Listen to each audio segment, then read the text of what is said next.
This is a critical year for the future of democracy.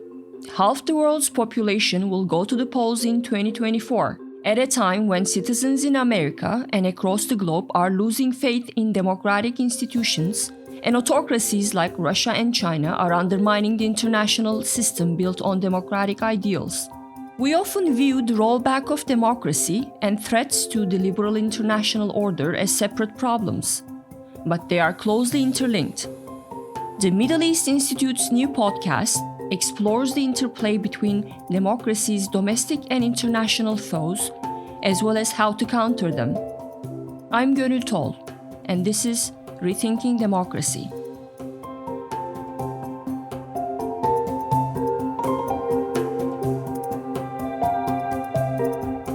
The world's oldest democracy is in trouble. An overwhelming majority of Americans are worried about the future of their democracy. We often debate why democracies die because we assume that democracy is the norm and authoritarianism is the exception. But history says otherwise. Non-democratic regimes have been more numerous and durable than democratic ones. So the degree to which democracy has been accepted as the best form of governance for so long by so many people around the world is nothing short of miraculous. On today's episode, we will be discussing why democracy has flourished in some countries and not others. Welcome to the first episode of Rethinking Democracy with Gonul. Joining me today is Dr. Francis Fukuyama and Dr. Paul Salem. Dr. Fukuyama is a senior fellow and a faculty member at Stanford University. He is the author of a number of books, including Liberalism and Its Discontents, which was published in 2022. Dr. Salem is president of the Middle East Institute. He is the author and editor of a number of books and reports, including Escaping the Conflict Trap, Toward Ending Civil Wars in the Middle East. And he is working on a new book called Lost in Transition, Trajectories of Political and Socioeconomic Change in the Arab World. Frank, Paul, thanks for taking the time to talk to me today. Thank you for having me. Thank you, Gonul. Great to be with you and with Dr. Fukuyama.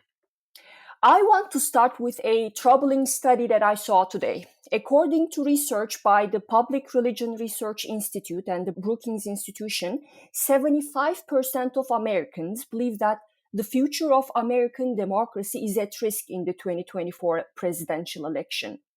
That's a huge number. That suggests the world's oldest democracy is under strain. And today, I would like to start with a question that we ask less often than we probably should, and that is, why has democracy blossomed in certain places and not in others? Frank, let me begin with you. The United States is the first country to claim the mantle of democracy in the modern era. Can you walk us through the specific context that paved the way for American democracy? I know it's a huge question, so can you summarize if there were specific institutional arrangements, values, or socioeconomic and political factors that made America conducive to establishing democracy? Sure. So I think that there were some specific geographical, cultural, and just historical factors that were conducive to democracy. Obviously, the American colonies inherited a number of traditions from England, and not just from England, which was a monarchy at that point, but really from other institutions like the English common law. One of the unique features of England is that law was very deeply embedded in the society well before democracy ever came into existence. And that common law tradition was exported to North America and preceded the American Revolution and the Constitution and so forth. I think that a number of sociologists or historians would say that Protestantism was also a factor, because Protestantism, unlike Catholicism or Islam, really prizes individuals and makes the individual, in a sense, the center of a kind of moral universe, such that what the collective wants is really the aggregation of what individuals within the collective want, rather than starting with a collective and saying that individuals have to be shaped to that. Now, some people would argue then that that means that democracy in America was due to this kind of particular religious culture. I think that that's true historically as a explanation for why the United States got to where it is. But the question then is this just a cultural phenomenon, or is it a characteristic of modernization? Because if you have a modern market economy,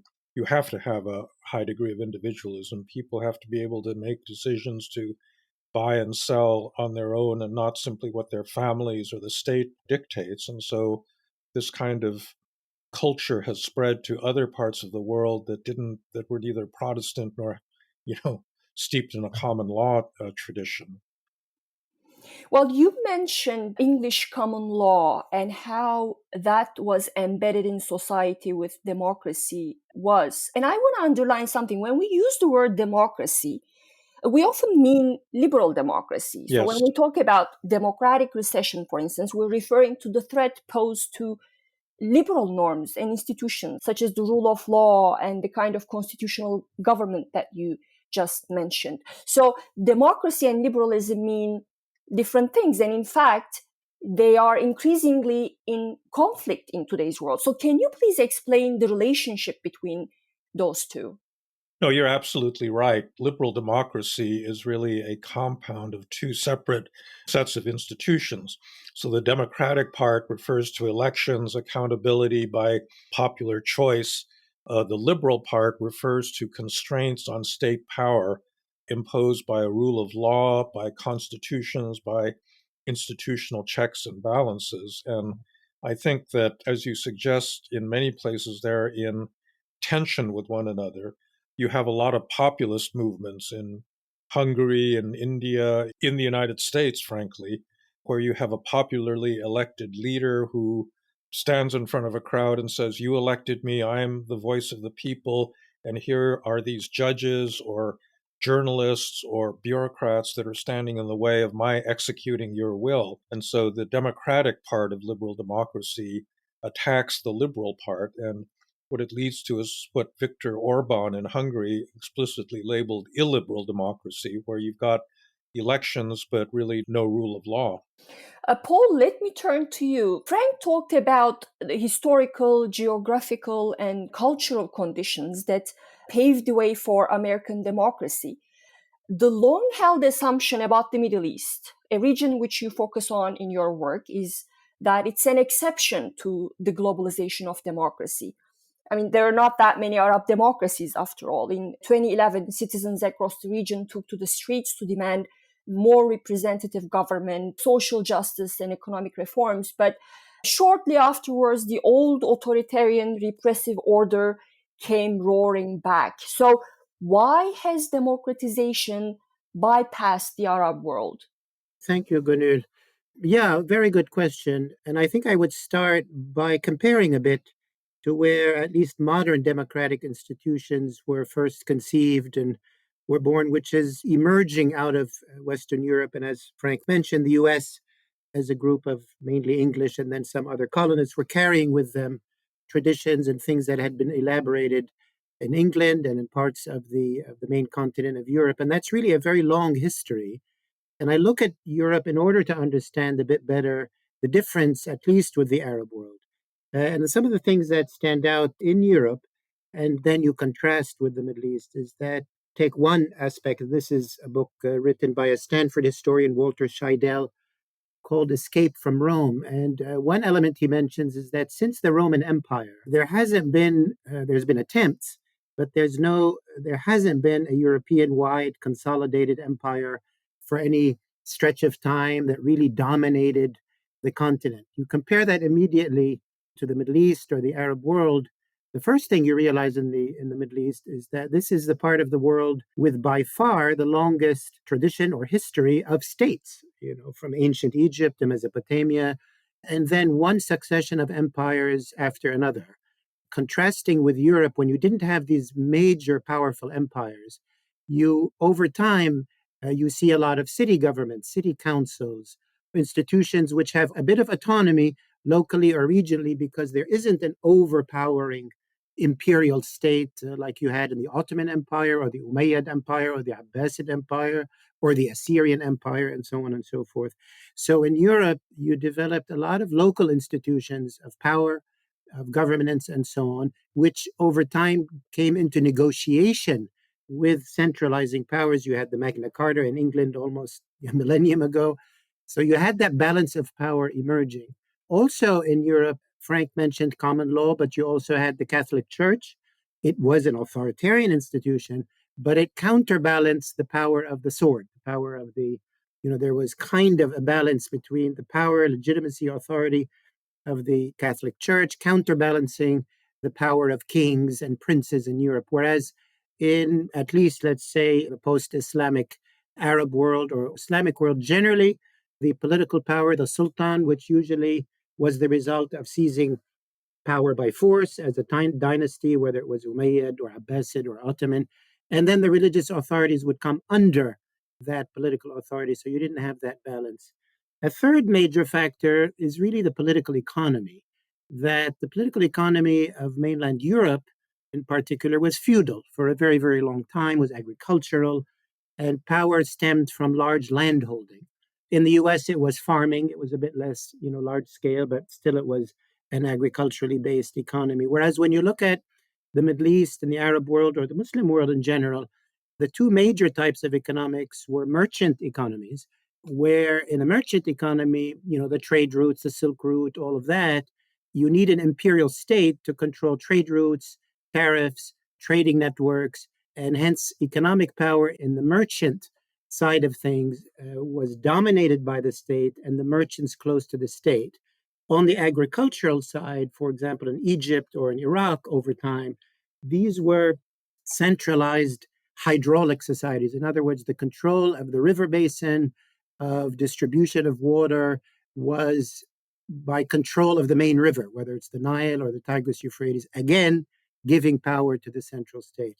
And then you add to that, finally, that private property, whether through common law or others, was long present in Europe, whereas it really entered the Ottoman world or the Arab world only in the 19th century. And hence, economics and political economy was way more dependent on the state than it was in Europe. There was very little counterbalancing. So the state in the Arab world or the Middle East in general came into the 20th century with way more dominance, power than the trajectory in Europe. And you only add to that, and I'll end here, that as the Middle East encountered the European challenge in the 19th century, the state just rushed forward to build its military, build its bureaucracy, and strengthen itself against its society and its individuals and so on. And then when the colonial powers came in, the French and the British, Italians elsewhere, they took over the state and they too increased the military, the intelligence, dominance. So it's just been one thing after another, creating way too powerful states and a very weak civil society, citizens, economic classes, all of which very dependent on the state. So, Paul, what you're saying is power in the Middle East, unlike in the West, it was way too centralized, and there were no institutions that would check the power of central authority. And Frank, that makes me to go back to this question of this relationship between democracy and liberalism. Frank, you talked about the American experience, and Paul just highlighted the Middle East's own experience. So historically, the West was liberal in the classic sense of the word before it was democratic. There were institutions, the rule of law in place before the system was opened up to mass political participation. So my question is that sequencing necessary? And is it something that other countries and regions like the Middle East can or should replicate to have a functioning democracy? Well, it's certainly the case that historically liberalism appeared in Europe before democracy, well before democracy. In fact, if you're talking about private property rooted in law, you really can go back all the way to the 11th century in England for the first examples of private property rights being protected. And so, I do think it's a plausible route for countries in the Middle East. It's much more plausible. I mean, you already have examples in the Gulf where you've got a number of Gulf states that have, you wouldn't call them really truly liberal regimes, but they have aspects of that, certainly with regard to the economy. So property rights are relatively well protected. There's a way of adjudicating disputes. Citizens are allowed to move around, engage in commerce, and this sort of thing without there being any real democratic accountability or elections. And so I think the Middle East has already moved in that direction. I don't think it's a hard and fast rule, however, because there are other places that have actually put in place both liberal and democratic institutions simultaneously. I would endorse my colleague's historical view. There are a lot of factors like geography and climate that had an effect on the development of check and balance institutions. And so he mentioned, for example, the Catholic Church. It was centralized, but it was never aligned with state power in the way that the Eastern Orthodox Church was, or in the way that the Sultan and the Caliph were oftentimes fused, in a single source of authority in parts of the Muslim world. That was extremely important because the church was like an independent state. It had its own army and its own hard military power, and it had a religious authority, but it was one of the competing sources of power in Europe. The other thing is just physical geography. It's hard to establish a Europe-wide empire because there's mountains, there's big rivers, there's forests, and all of that. And then there's this big island right off the coast of Europe that really was never, except for 1066, was really never conquered by a European power for any length of time. So all of those, I think, were factors that explain, the origins of a more liberal system there. But I just want to emphasize that does not mean that that's inevitable or that pattern has to replicate, or that if you don't have those same kinds of geographical conditions or religious institutions, that it is impossible then to establish anything like either a liberal state or a full liberal democracy. So you are saying, Frank, that liberalism and democracy can emerge simultaneously. And also, you said for the Middle Eastern countries, there's a plausible route to adopt that sequencing. And you mentioned the Gulf countries. Paul, so we talked about the importance of liberal institutions, and I think you need liberals, I guess, to establish them, and the Middle East does not have that many liberals. Frank talked about the Gulf countries. Kuwait, for example, could be an exception. There's a hybrid political system there where there's a monarchy and liberal practices that curb king's power. But again, Kuwait is an exception. So how do you establish liberal institutions, the rule of law, and responsive government in the Middle East? Yeah, well, also those are rather, different things. But let me sort of go back. In my view, when I look at, what we might roughly call a democracy, which in our mind would be limited government, public accountability, checks and balances, so that there is no sector of the political society that is so powerful that it is absolutely dominant. And there, I really look at the elements of power rather than the ideology of liberalism and so on. You take the example of Kuwait. Kuwait has this kind of distribution of power because Kuwait was really set up in the early 19th century, was a kind of a coalition of Kuwaiti families. And they distributed the authorities and the functions. One family would do governance, one would do merchant stuff, one would do other things. So it is a polyarchy, to use the phrase of political scientist Robert Dahl. Power is distributed, which is why you don't have a fully authoritarian system in Kuwait. When you look at the two other very, very struggling, semi-democracies in the Arab world, you have Lebanon and current Iraq. The reason they are not dictatorships is because of the distribution of power among communities, ethnic groups, sectarian groups. That has not created a very productive or any very positive thing, but it has blocked the way for authoritarian dictatorship because of the distribution of power. What I was describing about most other Arab states, political power, security power, and economic power, with rentier states and support from abroad, and many, many other things that they went through, the states simply have overwhelming power. And in those states, and this is something Frank mentioned, you can have authoritarian systems, some of those in the Gulf, which themselves promote some liberalism in cultural life, in economic life. They'll protect private property, they encourage business, they encourage a liberal, let's call it social cultural life. You see that transformation at the social and cultural and economic level happening in Saudi Arabia. So you can have those things. And liberalism, we talk about liberal democracy, then you're talking about who holds power, who calls the shots, and so on.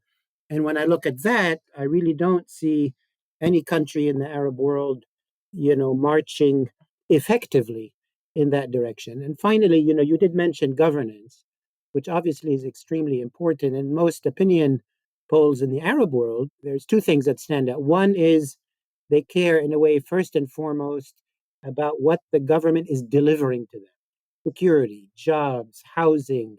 They want things from the government. They want the government to give them things. What they don't put democracy as their first order of priority. They need those services, that security, those things from the government. And many of the Gulf countries provide that very well, hence, many of their publics are happy. But also, interestingly, when you ask Arab opinion polls, what is your preferred form of government? The majority says democracy. So that's an interesting thing to reflect on, that people do want it, but wanting it and being able to build it in an economy against a very powerful state, those are two very different things. Frank, we often talk about how people across the world are losing faith in democracy, but half of the world's population are going to the polls this year, which suggests people still value picking their own rulers. It's the liberal norms and institutions that they seem to be upset about. So my question is, why is that? Why are people, and Americans in particular, turning away from liberal values and institutions? Well, first of all, it's not clear that they're actually turning away from liberal democracy, although it is true that it's the liberal part of liberal democracy that's been under the greatest stress, the justice system. I mean, Donald Trump runs around saying that the Department of Justice is completely corrupt and that there was a fraudulent election and so forth. I would say that this weird thing has happened, which I think is really, in large measure, the result of technology, where you get a very large number of Americans who believe on an abstract level in democracy and liberal democracy, but they still believe that Donald Trump is the one that's upholding democracy because Joe Biden stole the election from him and he's simply trying to get justice and uphold the democratic norms of the country. It's ridiculous. I mean, there's so much evidence that it was Trump that was trying to do exactly what he's accusing Biden of, but somehow a majority of Republicans end up believing this story. And so I just find it hard. I mean, this is, as an American, this has been a very difficult few years because I would not have thought that American voters were as susceptible to this kind of conspiracy thinking and outright manipulation by demagogic politicians, that we had had more guardrails to protect from that. But, here we are. And so that's why I'm not sure that you can find really deep historical or cultural roots for this rather than a combination of technology, a very successful and talented demagogue, that sort of factor. So it seems like, and Paul talked about opinion polls in the Arab world, which find that Arabs also want democracy. They value that. So Americans, Frank, you just mentioned that, believe in this abstract notion of democracy. But in fact, it seems like both people here in the West and in the Middle East, they just want a system that delivers for them, right? And then you have a demagogue who says that this system is not working. It's not delivering for you. It's not providing the things that you need, be it security or economic goods. And technology helps them, I guess, mobilize that idea and make that narrative popular. Paul, you briefly mentioned the Arab world's internal problems to explain the lack of democracy in the region, and you talked about support from abroad. So my question is, I wonder whether we can put the entire almost blame on the Arabs, and how much of the Middle East's democracy deficit can be attributed to US policies vis-a-vis the Middle East. If I may first comment on the sort of the broad idea of global democracy or whatever, but I mean, I do want to say that in today's world, if you compare it to political life 200 years ago, in my work, I do look at this big picture. In the pre modern world, power was really, really, and information and knowledge and connectivity was restricted to a very, very small elite in a few towns and cities and so on. And most people lived in rural areas in the Arab world, in desert bedouin communities. There wasn't any empowerment in any broad sense. In today's world, every citizen, every person pretty much in the world has access to all the information in the world, is connected, is aware, and also is empowered. And all of that seeps into political life, that they feel that they are somewhat empowered individuals. Now, within that context, you have either traditional democratic systems or you have demagogues, and that includes perhaps Turkey and others, who appeal, or Putin in Russia, who says, I'm appealing to the people, and they have form of elections, and I represent these people, and I'm trying to do X, Y, and Z with them. You see the same in the Arab countries, that leaders are very aware of the needs of their people, and hence they're trying to provide these economic and other goods so that they can avoid sharing political power. So I do think the modern world is very democratic in the sense that power is greatly distributed, and it's very difficult to sustain real dictatorships for very long. You, in your introduction, Gonul, you accurately said before the late 18th century, for thousands of years, the form of government was always authoritarian. What has changed? Well, what has changed is a great power shift towards the population. And that applies to the Arab world as well. That's why we had these major uprisings in 2011. Some made a bit of headway, some didn't, but they did run up against these institutions that I mentioned. So going to your question, how much is external, how much is US, and so on? Rather than answer in that sort of black and white area, the way I laid it out, it is an accumulation of historical and institutional factors. You take, for example, the Gulf countries. The Gulf countries get their power from their economic power. The economic power comes from the resources that they sell, oil and gas, and from that they generate power. Egypt has a different trajectory, accumulated its power in different ways, but in many of these countries, power in the state over the centuries and over the last decades has been greatly concentrated and accumulated. I mentioned in my laying out that the states also dominate the economies. In the Gulf, it's obvious. In cases like Egypt, if you want to do business, you have to be with the state. You cannot be in opposition to the state. In Morocco, there's, the Makhzan, and you have to have good relations. So they also dominate the economy. And for many decades after colonialism, most of them took over civil society, labor unions, political parties, and so on, as part of this developmental model that they want to jump ahead in terms of development. So when you look at those challenges and then you ask, well, how much is America's fault? I would say the fact that America during the Cold War and the Soviet Union just kind of poured in support and weapons to states that were aligned with them, either the Soviets supporting their Soviet friends or the Americans their American friends, added to that militarized state. So that's a factor. The war on terror has had a similar effect. If America identifies a group, or countries in the region like Turkey or Egypt, if there's an opposition group, they call it a terrorist group, and they get support to militarize that political problem and treat it in militarized ways. I think the US and Soviet Union have been part of the problem, but I think the challenges are much more structural. I would also say, though, and here's where I'm linking it to the Arab uprisings of 2011, that, if there's one thing about history is that it never stands still. And as I did say, in modern times, the empowerment of the individual is inexorable. You can't go backwards. Now, how can authoritarian system in Egypt, how can it manage? How long can it survive? You see the experiment in Tunisia. But I think the arc of history definitely is tending towards at least more representative and more accountable governments, because that is where the power is, and that's where sort of what the people are demanding. That could be constitutional monarchies, a bit like Kuwait or Morocco or even Jordan. It could be some of the democratic experiments in Iraq, potentially in Lebanon, finding a way to actually do better. Or it might also include a bit more accountability and responsiveness in the monarchies of the Gulf. And I'll end by saying, let's not forget that the traditional monarchies in the Arab world, which also are heir to millennia of tribal politics, which includes a lot of consultation, a lot of shura, as they say in Arabic, and it's in the Quran as well. Consultation, that if you think there isn't a lot of politics in Saudi Arabia, there is a lot of politics, but it's not electoral, it's not democratic. But these are smart regimes. They have ways of networking and dealing with public demands and public discontent, but they're not the traditional European institutions.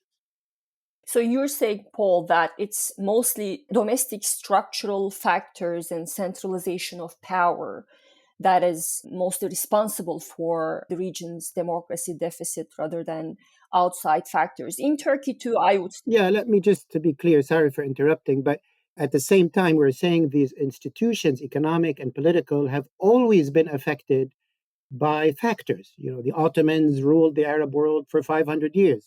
That had an impact on Arab politics. The French and the British ruled for 20, 25 years. That had an impact. The Cold War had an impact. But right now, we need to look at the institutions in each country that have been a result of all these historical periods, some of which has external causes, some of which has internal causes, and then see where do we go from here. Sure. I mean, the Turkish case, I work on Turkey, and it's really everything that Frank and you said so far make perfect sense in the Turkish context. In Turkey, state has always played a prominent role in every aspect of society, from religion to culture, everything. And it's still playing a very prominent role. And I think that's been one of the reasons why Turkey, Erdogan took an imperfect democracy and turned it into an authoritarian, competitive authoritarian regime. But also, I think outside powers played an important role. The European Union played a positive role, but the US, on the other hand, back in the 60s, 70s, 80s, backed authoritarian leaders, military juntas. And even now, the Biden administration, despite the strong pro-democracy rhetoric, is, I think, helping an autocratic leader in Turkey, who is President Erdogan. Frank, so I would like to switch gears and look at how these all domestic challenges facing democracies play out on the international stage. One theme we keep hearing, and this particularly from Western governments, is that Russian invasion of Ukraine has sharpened the tension between democracies and autocracies, and that the war in Ukraine is part of a broader battle for democracy and against autocracy. One can easily argue that, if anything, Ukraine war has subjugated democratic values to realpolitik. It's pushed Western countries to be more pragmatic and work with authoritarian countries to curb Russia. Again, Turkey is one such country. Despite Erdogan's growing authoritarianism at home, the US is working more closely with him to counter Russia, not less, after the invasion of Ukraine. So my question is democracy, autocracy cleavage becoming more central in structuring the international system after Russian invasion of Ukraine? Or have strategic concerns become more important than the idealistic commitment to democracy? Well, I don't think that an idealistic commitment to democracy really ever defined American foreign policy. Promotion of democracy, protection of human rights have always been themes, especially since Woodrow Wilson in the early 20th century. But the United States is a nation state like any other great power. It's got a lot of different interests in security and economic prosperity and trade and so forth. And I don't quite understand why anyone expects that in American foreign policy we would always prioritize democracy over any of those other goals. You know, during the Cold War, we felt that the United States felt that democracy was at stake because the former Soviet Union, was the largest dictatorship in the world at that time, and the US had to counter that. But, you know, that led it to all sorts of relationships with non-democratic states like Turkey, before Turkey ever held real elections, or Saudi Arabia, or the Philippines under Marcos, the Shah of Iran. So this kind of hypocrisy has been long standing, and frankly, I think it's sort of necessary. I think that right now, the comparison or the judgment of American foreign policy should not be against some ideal state where the United States just consistently supports democratic actors no matter what the cost or where in the world they are, but rather what's the alternative? And I think right now the alternative in American politics that's being offered is, frankly, an extremely cynical kind of national interest based foreign policy. I mean, this is really what Trump has been articulating, that every nation, it doesn't really matter what kind of regime they have, every nation's going to pursue its own self-interest. He said these amazing things like we should have taken Iraq's oil, once we invaded it, because that was in our self-interest. I mean, there's no normative basis for any of the alliances that the United States would make. So that's the point of comparison. And I would say that although Biden has been inconsistent, his policy towards Saudi Arabia has been, pretty ambiguous over the last few years. But it's not this complete tossing, well, it's not either the complete tossing out of values entirely from American foreign policy, nor is it a consistent isolationism in which the only guiding principle is American withdrawal from international engagements. So, commitment to democracy has been only one of the pillars of US foreign policy. So, Paul, I will put the same question to you, but ask that you address it within the context of Israel's war on Gaza. As you mentioned previously, and Frank just mentioned, US policy vis-a-vis, again, commitment to democracy is just only one of the priorities. But US policy vis-a-vis the Middle East is, again, partly to blame for the region's democratic deficits, because one of the main priorities of that policy has been Israeli security. And that required working with the region's autocrats. So US's Israel policy for decades, in a sense, has helped sustain the current autocratic status quo in the Middle East. So my question is, how will President Biden's post-October 7th stance on Gaza and Israel impact the Middle East's democracy-autocracy dynamics? Well, I mean, I guess the way that I would look at it, kind of from the perspective of the region, that the Arab-Israeli conflict that erupted from 1948 onwards definitely was a factor in the further militarization of Arab states. Now, it didn't start in 1948, but let's not forget that between 1920 and 1945, obviously there was a colonial presence, the French and the British, but in terms of politics within those systems, it was kind of a liberal, democratic, electoral political system in Egypt, Syria, Lebanon, Iraq, under colonial rule. And the establishment of Israel, displacement of the Palestinians, the whole 1948 situation, and the many wars that followed were a major factor in the militarization of Arab states. And in that struggle, it was really mainly the Soviet Union that chipped in support of militarizing the Arab states. Now, of course, the Soviets brought with them the Leninist party structure, the very advanced intelligence networks, and Stalinist approaches that the Soviets used. So sadly, many of those Arab states learned that as well. And then maybe after Egypt switched to the US and so on, yes, the US then worked with a lot of these Arab autocrats. So the whole issue of Israel definitely over the past 60, 70 years has been a major factor in the militarization of Arab states and hence the postponement of any idea that we should rush towards democracy and so on. So that's a very, very real factor. Today, what does Biden do or doesn't do on Gaza? Obviously, it's critically important for Gazans and for the future of life for Palestinians, and I would say the life for Israelis as well, but doesn't have much of a systemic impact on the Arab world or the Middle East more generally in terms of their political systems.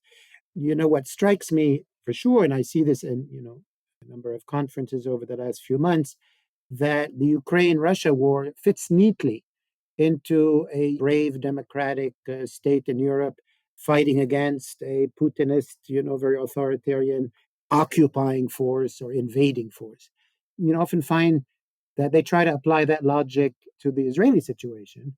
But when you look at the Middle East, I mean, the only country in the Middle East that has yet to declare its borders, has yet to lift its occupation of millions of people and settle on any normal state, borders and order, also happens to be a democracy, at least mainly for its Jewish citizens who are privileged citizens, unlike the Arab citizens of Israel who are not don't have the same rights.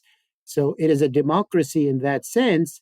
It is also the one that is most, in a way, transgressed against on issues of occupation and not declaring its borders and wanting to annex more land, which is what Putin, in a way, is trying to do in Russia. So in the Middle East, it is not that kind of fight in that sense between democracies and authoritarian regimes.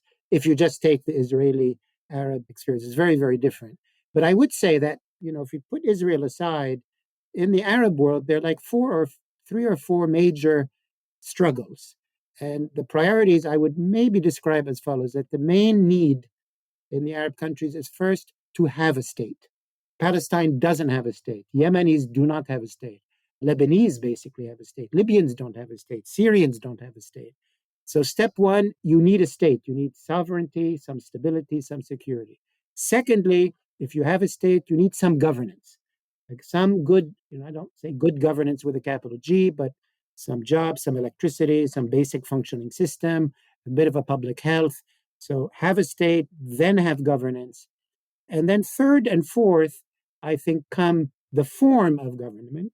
And there, as I said, if asked, people say, well, I'd prefer a democratic form of government, but provided it gives me a stable state and reasonable governance. And the fourth fight is over the culture of politics, basically between Islamists who want a kind of an Islamic political and social and family culture against those who are Muslims or religious in other ways, but really want a secular public space in which there is religion, but it's not a religious system. And those fights you see everywhere from Morocco all the way across the system. But Israel sort of stands apart from that. I would agree with Paul on almost everything he said. The big difference between Ukraine, Russia, and the current conflict in Gaza is that, there's a tremendous amount of moral clarity with regard to Ukraine. There's really not two sides to that argument. I think that in the Gaza case, that moral clarity just doesn't exist because there have been terrible things done on both sides, and that's part of the reason it continues to be such a festering problem. The other thing that I think is very important, Paul said that you needed to have a state, and actually it's a little bit more difficult than that because in a sense, you really need a nation state. I mean, you can't have state authority in a modern sense if you don't actually have a national identity where people are more loyal to that nation than they are to their particular region, clan, tribe, ethnic group, religious sect, and so forth. And in Europe, that was a really centuries long struggle, between Protestants and Catholics, or, the linguistic consolidation of France stretched into the early 20th century. So it was really a long, bloody struggle to actually create nations that were cultural units, coherent cultural units that then could correspond to political authority over that same territory. And I think the big problem in many parts of the Middle East is that simply does not exist. In Libya, Iraq, Syria, Lebanon, all of these countries are not countries in that sense. They really don't have a consolidated national identity that then allows you to create a kind of legitimate state. And so what you get is a tyrannical state that simply rules people unhappily, many of them unhappily, but that's because, that prior national consensus really doesn't exist. Yeah, if I may jump in, that's an excellent point, Frank. And let me sort of underline that it's absolutely true that obviously a lot of these states were given borders recently. They were different, either regional or tribal or sectarian or ethnic groupings that in some cases were thrown together. There are exceptions. I mean, Egypt is the oldest, in a sense, nation state, in a sense, on earth. Tunisia has been Tunisia for a long time. Morocco has been Morocco for a long time. But in many other cases, that is definitely not the case. And they have not fully coalesced in any way into a clear national unit that can then either impose its power on the state or be interconnected with the state to provide legitimacy. That's definitely a big problem. A second problem is that the major ideologies that swept the region, including the nationalist ideology, the main one was Arab nationalist, and the other one was Islamic nationalist, and the third one was socialist. And in all cases, those major ideologies undermined any idea of a national state, that the national state is illegitimate, it must be an Arab nation, or the national state is illegitimate, it must be the Islamic caliphate or the Islamic ummah, or the national state is illegitimate, we must be part of some communist socialist collective. So the ideologies in the region, at least in much of the 20th century, have undermined the legitimacy of the state, which forced the state, when it survived, to largely survive by a combination of services and repression. And that balance keeps shifting over time. I would say, though, that from the Arab uprisings, you did get a major prioritization of national issues, really for the first time in my memory, that the protests were about Tunisia, were about Egypt, were about Yemen. They were not about Islam, they were not about Palestine, they were not about something else. That, I think, was a positive development. You both raised excellent points, and I'm hoping to address those questions in the podcast series that will follow this one. So we have to wrap up, but my final questions. Frank, American elections are fast approaching, and Trump seems to be leading in the polls. And that makes many of us who are worried about the future of liberal democracy nervous, given Trump almost didn't transfer power peacefully in 2020. So I want to get your take on what saved American democracy under President Trump, and can we be optimistic that democracy will survive another Trump presidency? Well, unfortunately, I wish I could reassure you about all that, but I don't think I can. I think that the reason that America survived the first Trump term was that he really wasn't expecting to be elected. He didn't come in with a lot of knowledge about how the government worked.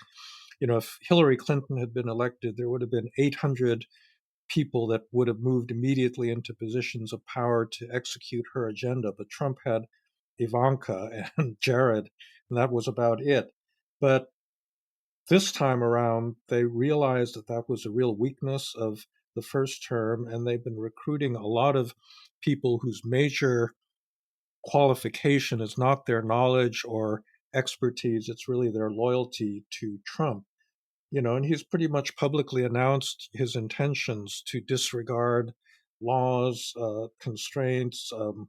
I think we're going to face a major constitutional crisis if he's elected, because it's not even clear that he would obey, some ruling of the Supreme Court if it went against his interests. And so I think you'll see a big weakening of those same check and balance institutions in a second Trump term. And that's why a lot of us are extremely worried about the longer term institutional health of the United States if that were to happen. So there won't be any adults in the room in the second Trump presidency. Unfortunately, no. Very frightening. Well, Paul, what would be the implications of a Trump presidency for the Middle East democracy activists, in your opinion? Well, I think the impact, in a sense, has already happened in the last maybe 10 years of American political life. That when people, I'm generalizing, of course, but people in the region look to the US over the last 10 years, they see, first of all, a deeply, deeply divided society, which can no longer agree on anything, on truth, on reality, on values. A country that seems on the brink of civil war. That is definitely not an attractive social or socio-political phenomenon. People recoil from that. Secondly, when they look to the US, they see the system has produced leaders which nobody in the world can say, well, wow, those are great leaders. When you think back to the past, John F. Kennedy, even Richard Nixon, Ronald Reagan, whatever, Bill Clinton. These were, the system produced pretty impressive people, whereas in their own Arab countries, you'd get the son of so and so or the cousin of so and so. They weren't very impressive. But when you look at the US in the last 10 years, you got, the system produced somebody like Donald Trump. I mean, a laughable figure by any measure. And then an extremely aged Joe Biden, which everybody agrees that can't be the best person in America, this young, vibrant country. And then they look to the region and they look to the world. They look at the region and they see, well, they do look at the Gulf countries and they say, well, there is dynamic leadership, long-term planning, investment, decisions. These are authoritarian systems, but they are quite impressive in what they're doing. Whereas both Trump and Biden administrations don't seem to be impressive, cannot tackle issues like climate change effectively and other things.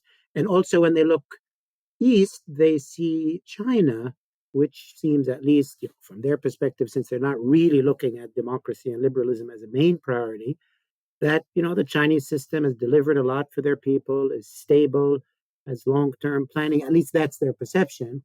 And until Putin made the terrible error of invading Ukraine, he looked pretty impressive to many people in the Arab world as well. So the damage is that 10, 15 years ago, democracy looked like a great system. It seemed to unify people. It would produce good results. It would create good governance. It was a combination of very good things. Now, when you look at America, it doesn't look like it's producing good things. Although I believe in the long run, as Churchill said, it's a bad system, but it's better than all the rest. But right now, it's not looking very attractive. Well, we have to end on that happy note. Dr. Francis Fukuyama, Dr. Paul Salem, thank you. Dr. Gonul, thank you very much. Yeah, thank you. It was a very good discussion. This has been a presentation of the Middle East Institute. To support MEI's programs and podcasts, please donate at www.mei.edu. Thank you for your support.